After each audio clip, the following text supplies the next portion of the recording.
I beat Mega Man 1 in one sitting without taking any damage. In this video we will cover the rules for the challenge, the routing decisions behind the run, and discuss the attempts that eventually ended in the successful run. This video is a summary of the run. You can find the full run in the video description. The rules for this run are as follows. First and foremost, this must be performed by a real person in one sitting. This is not a run that is performed by a computer in any way. There are many videos out there of runs that may seem like they are done by people, but they often are not. This was played by me on a real AV Famicom live on Twitch. Doing all of these challenge runs live is a personal requirement of mine. No deaths or taking damage is allowed. No major glitches that allow skipping content are permitted. Mega Man 1 is a game that has glitches everywhere. Honestly, it's hard to play this game without running into some weird glitch, but there are very clearly glitches that help the player skip content or make the game easier. The two most notable types are zips, which are movement techniques to bypass screens or parts of the game, and the select glitch, which allows the player to bypass invincibility frames on enemies. Neither of these were allowed. Pressing pause is permitted, allowing the player to change weapons. Pressing pause to buffer actions and give the player a break is not allowed, but naturally the player must press pause every now and then. The overall goal is to have a clean run that doesn't rely upon cheaply using pause buffering techniques to navigate the difficult parts of the game. This was played on a Japanese version, Rockman, which is basically the same as the Western version. The only major difference is the title screen. Let's talk about the route, but first let's talk about Mega Man, the first entry in the series. This game came out in 1987, the beginning of Mega Man's story. The game is an obvious staple in the series as it's the start of it all, but it doesn't come without its jank. It's fun to play, but there are times where you definitely feel the age in playing it. Mega Man moves differently in this game compared to pretty much every other title in the series, with things like how far he slides after landing with momentum, how enemies spawn, on and on. Mega Man 2 is most closely related in terms of physics, then the series really changes a lot after. There's also a point score system that is entirely irrelevant to this challenge. Mega Man 1 has a long history of speedrunning, and although its sequel, Mega Man 2, has more notoriety as a whole, there are tons of interesting techniques to save time. None of them are used in this run, but I definitely recommend checking out a run of this game with its various glitches. Mega Man 1 is a simple game. There are 6 Robot Master stages, then the Wily stages. The route for this game is fairly simple for one main reason. In order to get the Magnet Beam, which is an Elect Man stage, the player must have defeated Gutsman for his weapon, the Super Arm. So the first stipulation is that Gutsman should be defeated before Elect Man, which naturally works in this game's weakness order. However, in doing this sort of challenge, the player should consider which stage and boss is hardest in the Robot Master selection, even if they have to do it with Mega Buster only to get it out of the way. Thankfully, in this case, Gutsman is also a prime candidate for being first because of how he functions. There's also a large Big Eye in his stage that can be problematic, so unless the player gets Ice Slasher from Iceman first, it's preferable to do this stage right away. The order then is Gutsman, Cutman, Electman, Iceman, Fireman, then Bombman. The hardest stage in Robot Master belongs to Fireman, which is 5th out of 6 in the list. But because of the Magnet Beam situation, it is a byproduct of the route naturally. And because the game is relatively short, 5th out of 6 is really not so far into the game anyways. Afterwards, the Wily stages are accessed. There are some slight routing considerations for weapon ammo, but thankfully a Yashichi at the end of the game restores weapon energy entirely, so it is not a difficult endeavor for weapon ammo routing. This game is the shortest of all Mega Man games, and its route is fairly simple. Alternate routes that have plausibility would have to fight either Iceman or Fireman with Mega Buster only, which are difficult and arguably not worth the difficulty for the reward. The reality is that all Robot Masters must be refought at the end of the game anyways. So this simple route of starting at Gutsman makes the most sense. The Wily stages do not have major routing considerations, and as long as the player doesn't use all of their ammo in the wrong spots, things usually work out. With that, let's get into the run. With Gutsman as the starting point, we'll now cover each stage briefly. Gutsman's stage starts out with a large horizontal section that is clearable with Mega Buster. The Pickleman enemies need to be fought a certain way when their shields are down. After the descent, the first Big Eye guards the way, which takes a lot of Mega Buster shots to take out. A very unfavorable pattern will make the player take damage, but generally it can be safely taken out. Gutsman is a tricky fight and warranted a lot of practice early on in attempting this game. The general goal is to jump as soon as he lands, which is made difficult by him jumping to the left edge. Buster shots do 2 damage, so he takes 14 hits. Something to note is that when a Robot Master is defeated, Mega Man will freeze in place for about half a second, then resume, but some projectiles on screen may continue to move, and Gutsman's boulder is one of them. Good placement and timing for jumping over a thrown boulder yields success. At first I thought Gutsman was going to be a big problem, but in the grand scheme of things he was actually pretty reasonable. Next is Cutman's stage. His stage is one of the longer stages, with large ascents and descents. Generally, smart and patient play works in the player's favor. There is not a lot of randomness here. The adhering Suzy enemies will move on random patterns, but they are rarely an actual problem. I would often get hit in this stage if I was being distracted or lost focus, but otherwise it should be consistent. Cutman himself is a basic fight. Technically, Gutsman's weapon Super Arm does a lot of damage to him by throwing the boulders in his room, but he can be very safely fought with Mega Buster. Cutman will jump if Mega Man is too close to him, so keeping distance and Mega Bustering him makes it a safe and consistent fight. Electman is next on the list. This stage is a mostly vertical climb. Using Rolling Cutter on the first set of Gabioles is nice, but really Mega Buster is all that's technically needed to clear the stage safely. As stated before though, Gutsman's weapon Super Arm is required to get the Magnet Beam.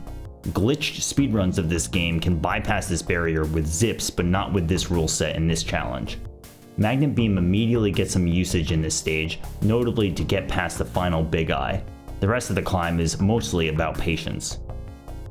Electman's fight is both a simple and a complicated one. If the player is good at timing the shots, it's very simple. Rolling Cutter can either hit once or twice with one shot, and the player can react to the second instance of damage on the boss. However, if the player is even a little bit off on timing, Electman can just go turbo mode and start jumping around and using Thunder Beam, so it's very important to practice the timing on him. Fourth in the stage list is Iceman. Iceman's stage very heavily benefits from having Magnet Beam, which is another routing consideration. The first screen is traversed with Magnet Beam, and jumping at the correct time can despawn the Pepe enemy, which makes the rest of the screen easy. The Yoku block section can either be done normally or skipped with Magnet Beam. I would typically do the first section and skip the second, giving me enough Magnet Beam to bypass the large horizontal screen after it. Another Big Eye enemy is dodged with Magnet Beam and then on to the boss. Iceman's fight is very simple. 3 shots of Thunder Beam will take him out. Upon entering a boss fight, the player can buffer a shot of a weapon, which is very helpful for shooting the Thunder Beam on the first frame. Otherwise, Iceman could possibly dodge if it was a few frames later. The rest of the shots are easy. As noted before, boss projectiles linger after the boss is defeated, so the player must dodge the final Ice Slasher. Fireman's stage is up next. The first few screens are pretty easy. Then the stage has one horizontal screen that is generally just dangerous and random. The Chanki enemies will have random patterns for how they descend. This was one of the scarier rooms in the whole challenge. I couldn't just do the exact same thing every time. The final screen is also finicky, where Thunder Beam would sometimes miss the Gabiole enemies and the Killer Bomb enemies were close by too. Fireman's fight, however, is a larger problem than his stage. He has a counter-attack situation where if Mega Man fires at him and Fireman is not close enough to the edge of the room, he'll start retaliating like crazy. In order to avoid this, the goal is to shoot Ice Slasher immediately, approach him to a very specific window, then loop him. If the player is too far to the left or to the right, he'll get too many counterattacks in. But if he is in the correct window, he will reset his actions by walking into the wall and only firing one shot at a time. This is the hardest Robot Master by far and took a lot of practice to get consistent. The final Robot Master stage belongs to Bomb Man. The first screen starts with a fairly annoying section with flea enemies that will jump at random arcs. Over time I became more and more cautious of this screen, electing to use Thunder Beam. Ice Slasher gets some usage in this stage, in particular for freezing the Sniper Joe enemies. Magnet Beam also helps traverse the longer stretches, and Ice Slasher is used on the final screen to freeze some more Sniper Joes. The final descent is taken somewhat slowly. As mentioned before, adhering Suzy enemies will move randomly, and sometimes they can move immediately on these screens, which would ordinarily result in a hit. Bomb Man himself is a very tactile fight. He will throw bombs if Mega Man is long distance, and he will always jump if Mega Man is close. So the goal is to get close, force him to jump, and then follow him around closely. It is not good to let him far away and throw bombs, as Mega Man can easily get trapped in a bad spot. His weakness, Firestorm, has both a projectile and a shield-like effect, so it's relatively easy to hit Bomb Man.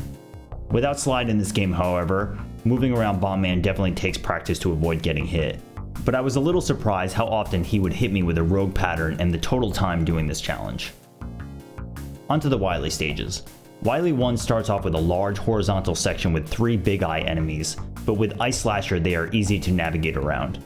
Either wait for them to jump high or just buster them down.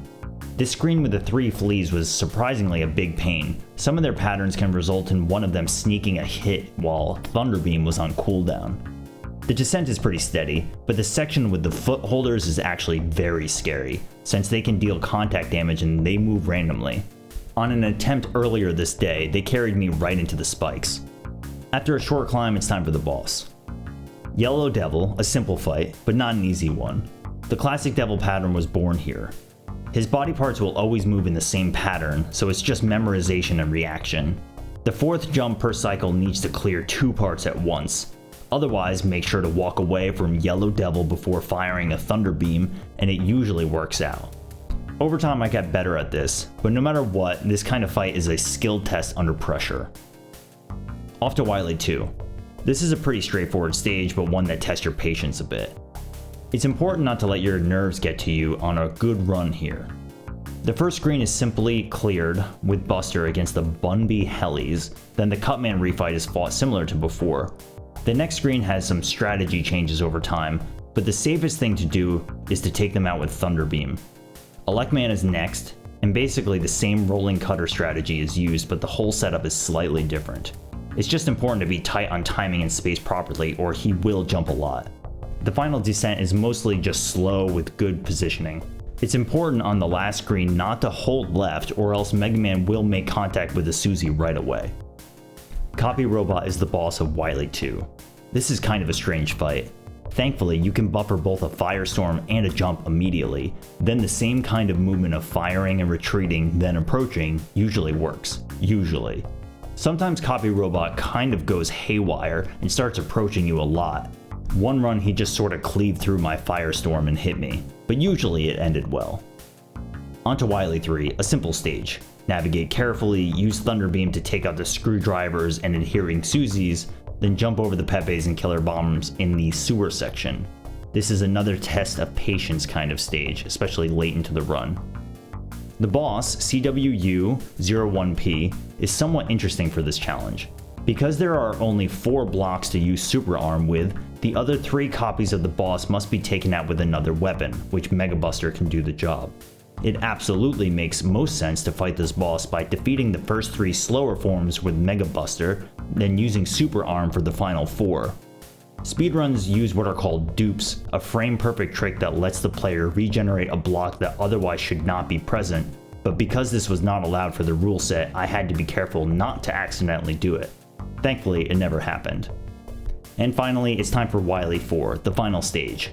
The stage itself is fairly simple, just slowly take out the screwdrivers, collect the Yashichi, then go off to the boss rush. That being said, on this winning run I very nearly messed it all up in the final section. I had one less Magna Beam than I was expecting, and it nearly was a huge disaster. Thankfully I navigated it, but it was a very panicked endeavor.